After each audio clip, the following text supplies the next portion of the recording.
Okay. Okay. The next area of theological inquiry we're going to cover is what is called moral theology. Moral theology. And then I give it a subtitle, How Should We Then Live? All this that we've studied the last several months, okay, what does this have to do with how we behave? This is what moral theology addresses. So, Roman numeral 1. Are you there? Yep. Christian morality has its roots in ethical monotheism. Remember ethical monotheism? That's the religion of the Jews. Ethical monotheism. Not only do we believe in one single divine life, and we don't mean single person, but we mean a single, one God, one divine life that happens to subsist in three eternal persons. Monotheism. Ethical monotheism is more than just believing that there's only one divine life or one God.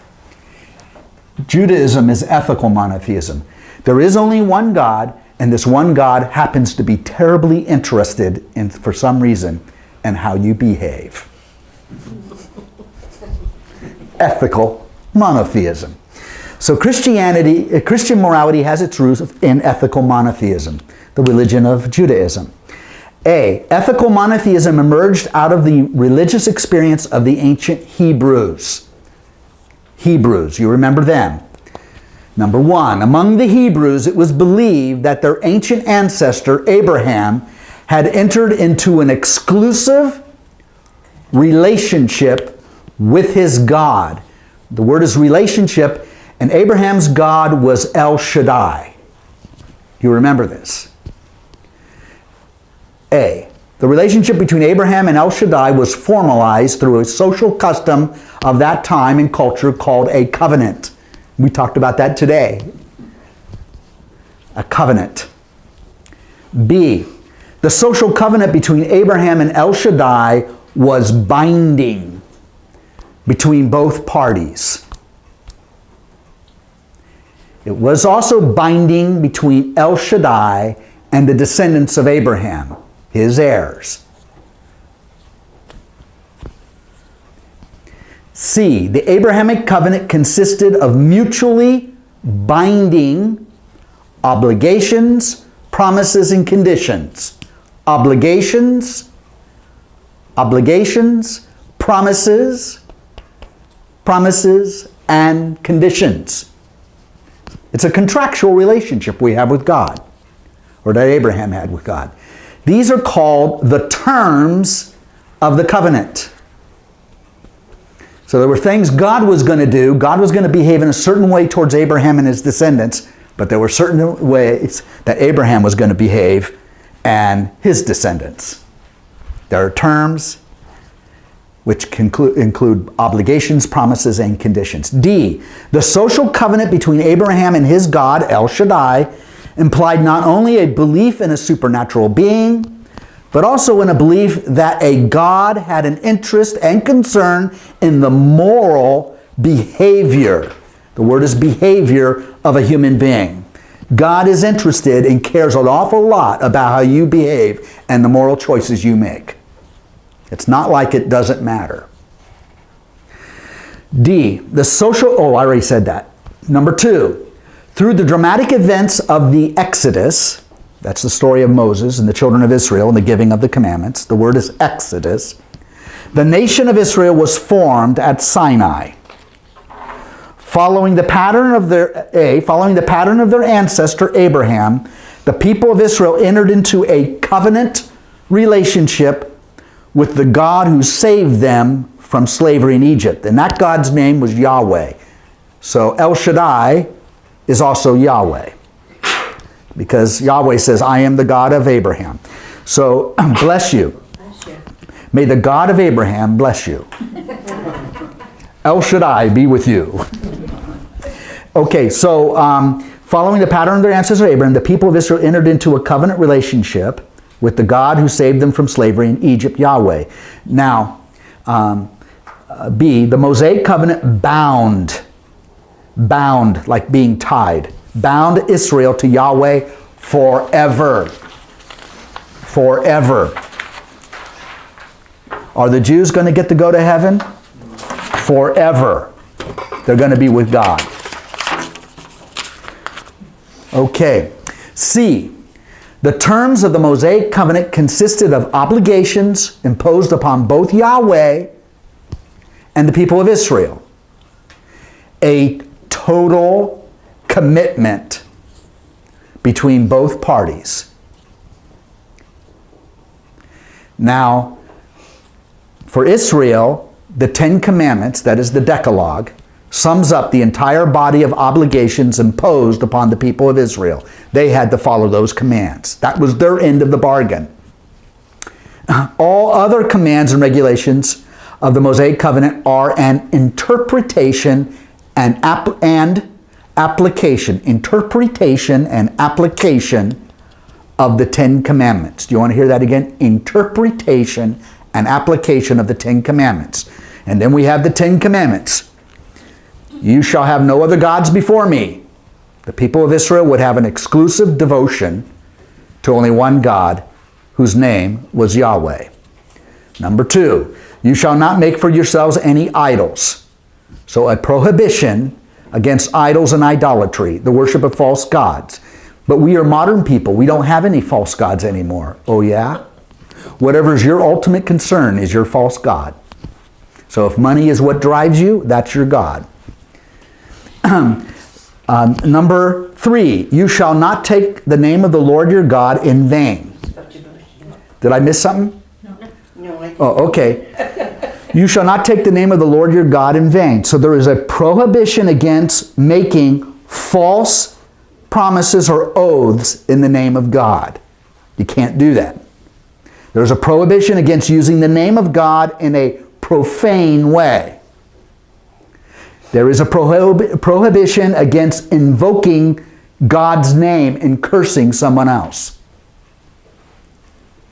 Now, in every language, there are certain taboo words. And I don't know how it is in all languages, but it seems like taboo words usually are usually crude terms that have to do with bodily excrement, is right? Excrement, or something that has to do with our reproductive system. And it would be in terrible taste for us to say these kind of taboo words. Now, to tell you the truth, there's nothing innately wrong with those words, you know. Even though I used to think I would be struck by lightning if I said something like that. But taboo words, and every language group has it, serves a very important function. When you get so angry, like when that hammer you're swinging lands on your thumb, and you want to kill somebody, rather than resorting to violence, we have taboo words we can say. And I can let out a whole stream of taboo words, and it has a way of, like a pressure cooker, relieving the steam of my wrath, right? And every language group has it. Like in Spanish, there's taboo words, right? Yeah, I mean, you don't say it in front of your mother, your grandmother, but man, they serve that function. There's nothing really evil about it. It's just we have need of taboo words. This is why it is self-defeating when we make taboo words a normal part of our vocabulary and use it all the time. Because what are you going to do when you hit your thumb? Are you going to go and have to hit somebody else with the hammer? Because you use the taboo words in ordinary discourse? You're not going to have them to resort to. So they serve a very important psychological function. That's not the same as invoking God's name. So, if you find yourself in a situation where you have to relieve your wrath, use all those other words, but try to avoid using blasphemous words, because then you would be in violation of this commandment. Does that make sense? Yeah. Yeah, you know. So, but isn't it interesting that people will go, Jesus Christ! and it's, but you know, but that works in a way that just saying, "Oh, Buddha," doesn't work. If I have ever said that. Yeah. Very quickly, I'm like, oh, I'm sorry. That helped. Yeah. Well, you know, it's so funny, Kristen, because sometimes people will let one of those taboo words slip in my presence, and then they're all apologetic. Like I've never heard it before, like, ooh, I'm offended. If you only knew. Yeah.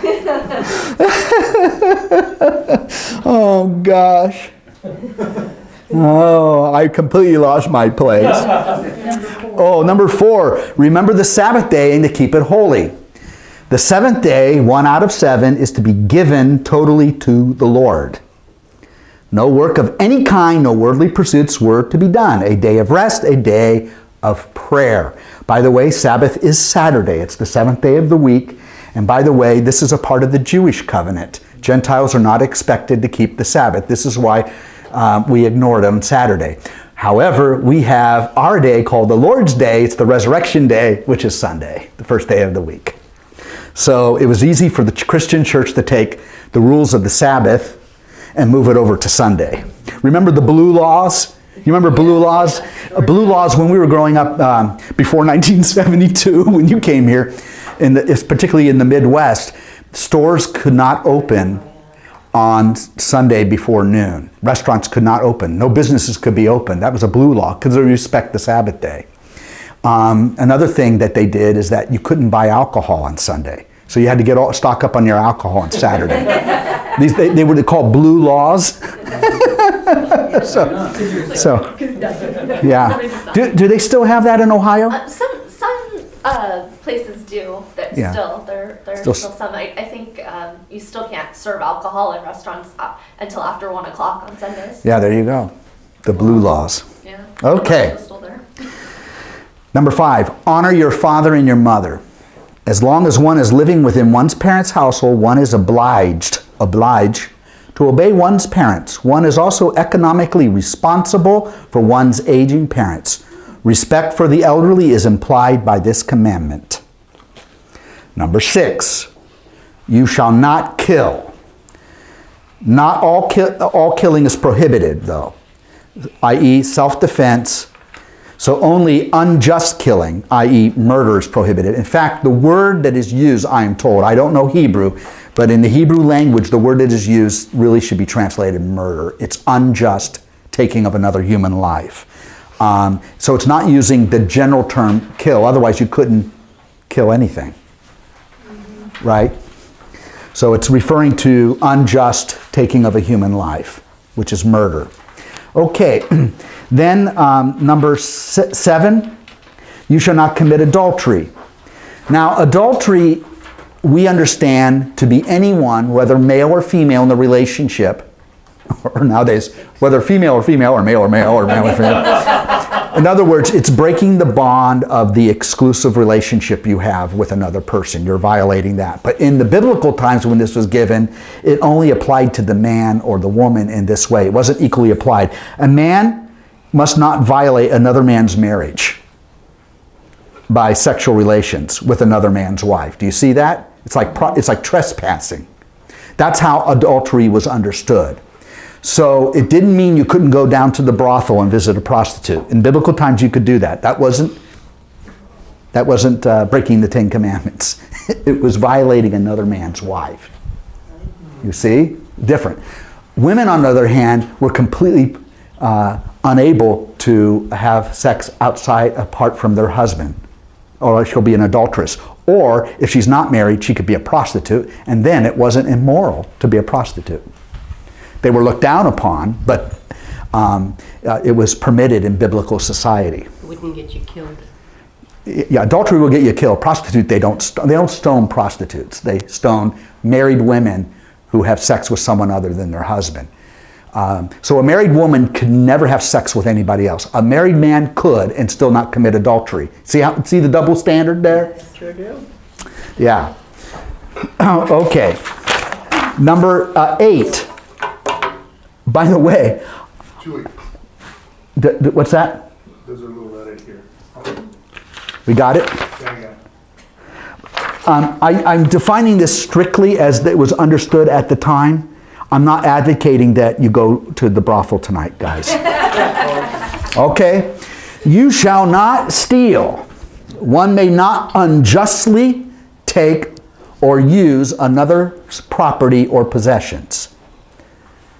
The word is unjustly. Number 9, you shall not bear false witness against your neighbor.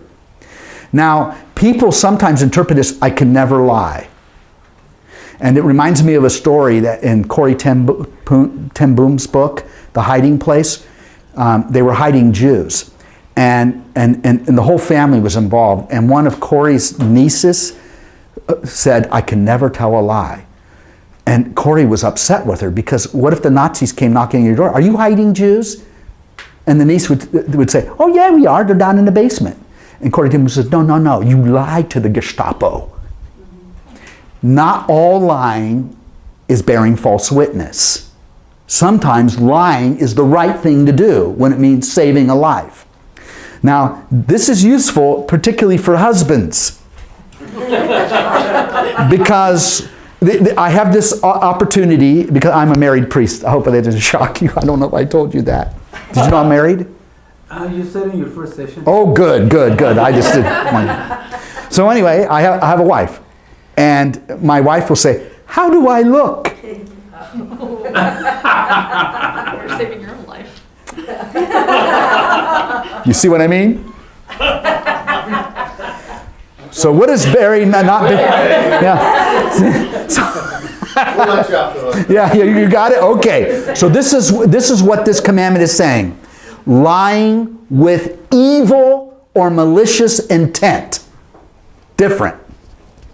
If I'm lying to deceive you in order to take advantage of you or to do something unjust towards you, but if my wife is asking me about what I got her for Christmas that's wrapped up in that tree, I will lie to her. And it's not the same. If I'm protecting Jews in my house and the Gestapo comes pounding on my door, believe you me, I will lie to the Gestapo. And it won't bother my conscience. Okay, 10, you shall not covet. What does it mean to covet? It's harboring, like a harbor. Harboring desires for that which belongs to your neighbor is prohibited. The only commandment that speaks directly to the intentions of the human heart. All the other laws and regulations of the Torah, T-O-R-A-H, the Tanakh, let me spell that for you. Tanakh is the Old Testament. T-A-N-A-K-H. T-A-N-A-K-H. And rabbinic literature, R-A-B-B-I-N-I-C, rabbinic literature are interpretations of the Ten Commandments, which form the heart of the religion of Israel. There you have it. So that is the ethical monotheism of Judaism. It is the ethical monotheism that Jesus practiced. He was raised as a Jew. He was steeped in this. Oh, nice shot of the ceiling. So we're going to end here because we'll finish this lesson next week, and we're going to look at what the ethics of Jesus are about. Because he builds on the foundation laid by his Jewish heritage, but he does something really radical. And it's really exciting, so you don't want to miss next week. Okay, any questions about what we're going through so far? Okay? All right.